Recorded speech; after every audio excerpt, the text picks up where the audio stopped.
Os animes que passaram na TV aberta e traumatizaram geral. Quem cresceu nos anos 90 e 2000 sabe. Ser fã de anime era viver fortes emoções na frente da TV. A gente ligava achando que ia ver bichinhos fofos lutando pela amizade e de repente vinha um trauma pra vida toda. Hoje no Pop Sem Filtro, a gente vai relembrar os animes que passaram na TV aberta e traumatizaram geral. Do nada, o trauma vinha entre um episódio de Pokémon e um comercial do Todinho. Então já deixa o like, ativa o sino e se prepara para revisitar os desenhos que acabaram com a sua inocência infantil. O início dos traumas. Cavaleiros do Zodíaco. Para começar, impossível não falar de um dos maiores fenômenos da manchete. Cavaleiros do Zodíaco. A gente achava que ia ver guerreiros poderosos defendendo Atena. E viu, foi uma chuva de sangue. As crianças ficavam hipnotizadas com Seiya, apanhando 95% do tempo e levantando no final só na base do grito. Atena! E vamos combinar. Nenhuma emissora avisava o tanto de violência emocional que vinha junto. Cavaleiros do Zodíaco foi o primeiro contato de muita gente com o conceito de apanhar com estilo. E claro, a dublagem brasileira virou lenda, com frases tipo "Seiya, seu cavalo". Era um mix de emoção, filosofia e agressividade gratuita, tudo antes do almoço. Yu Yu Hakusho e a Escola da Pancadaria Espiritual. Logo depois, veio Yu Yu Hakusho, outro clássico da manchete que traumatizou geral. Tinha de tudo: demônios, sangue, gritaria e um protagonista que morre logo no primeiro episódio. E detalhe, morre atropelado tentando salvar uma criança. A TV aberta exibia isso às 11 da manhã, mas o trauma não parava por aí. A cada torneio era um festival de olhos arrancados, gente desmaiando e monstros destruindo tudo. E nós, crianças inocentes, comendo bolacha traquinas, assistindo o caos total. Yu Yu Hakusho basicamente ensinou a gente a lidar com o luto,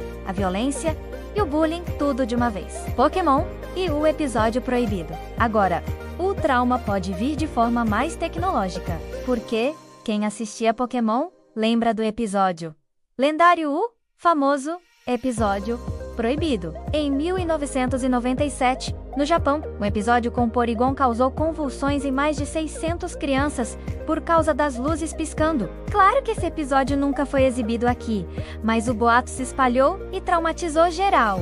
A criançada começou a achar que a TV da sala ia te dar choque elétrico igual ao Pikachu. E quem não lembra de chorar com o episódio do Butterfree indo embora?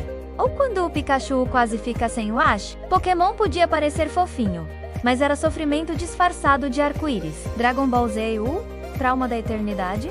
Falando em sofrimento, temos Dragon Ball Z, o anime, que basicamente ensinou a gente a ter paciência nível Saiyajin.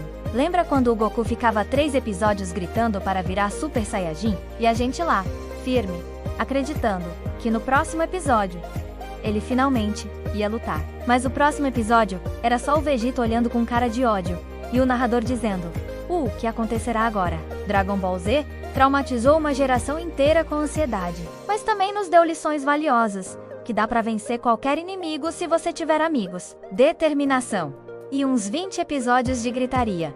E quem nunca chorou na morte do Kuririn ou no sacrifício do Goku para salvar a Terra? O trauma vinha com trilha sonora épica, a Princesa Mononoke e a Inocência Perdida. Agora, quem assistiu a Princesa Mononoke na sessão da tarde, achando que era só um desenho fofinho, tomou um susto. O filme do Estúdio Ghibli é uma obra de arte, mas é denso, tem sangue, decepamento, temas ambientais e filosóficos. A criançada que esperava um Totoro versão florestal saiu traumatizada e confusa, tentando entender por que os deuses estavam furiosos. E o pior, o filme passava à tarde, entre Pequenos Espiões e a Lagoa Azul. Ou seja, um choque de realidade total. Mas se tem uma coisa que Mononoke ensinou, é que a animação também pode ser coisa séria. Só que, né? Talvez não às 3 da tarde numa terça-feira. Elfen Lied, o anime que ninguém devia ver criança. Se a gente fala de trauma, não dá pra ignorar Elfen Lied. Esse anime foi exibido em horários aleatórios na TV por assinatura. E quem viu, nunca esqueceu. Elfen Lied começa com uma garota fugindo de um laboratório e arrancando cabeças com o poder da mente. Sim, isso passou na TV. Imagina o trauma da criança, que tava só zapeando atrás de Digimon e deu de cara com isso. O anime é pesado, triste e completamente fora da curva do que a TV costumava exibir, mas marcou quem viu justamente por ser o tipo de história que ninguém esperava ver num canal de desenho. Samurai X. E a lição de dor, outro anime que parecia inofensivo, mas destruiu corações, foi Samurai X. A história de Kenshin, o samurai arrependido, foi linda e trágica. Enquanto o SBT exibia o anime dublado de forma leve, os fãs que viram o final original foram esmagados emocionalmente. Morte, tragédia, redenção, um verdadeiro curso intensivo de sofrimento japonês. Samurai X traumatizou geral, mas de um jeito bonito, fez a gente entender que o herói nem sempre tem final feliz. Neon Genesis Evangelion, o trauma psicológico definitivo. E por fim, o anime que quebrou o cérebro de toda uma geração. Neon Genesis Evangelion. Quem ligava a TV achando que ia ver robôs gigantes lutando contra monstros, acabou tendo uma crise existencial antes dos 12 anos. Evangelion misturava ação, filosofia, religião e depressão num nível que ninguém estava preparado. O protagonista, Shinji, era um adolescente com traumas profundos e dilemas existenciais. E isso passava no mesmo canal que exibia Pokémon. Era tipo, de manhã você via o Pikachu, e à tarde, o sentido da vida indo embora. O final, então, completamente enigmático. A criançada achou que a TV tinha bugado, mas na verdade, era o anime te deixando refletir sobre solidão, dor e propósito. Sim, tudo isso antes do jantar. Os animes da TV aberta foram muito mais do que desenhos.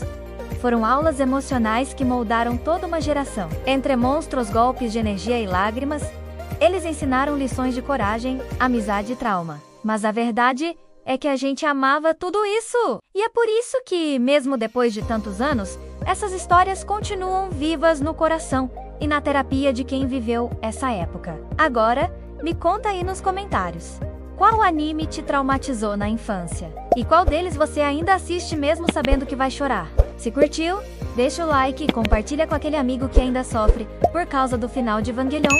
E até o próximo vídeo.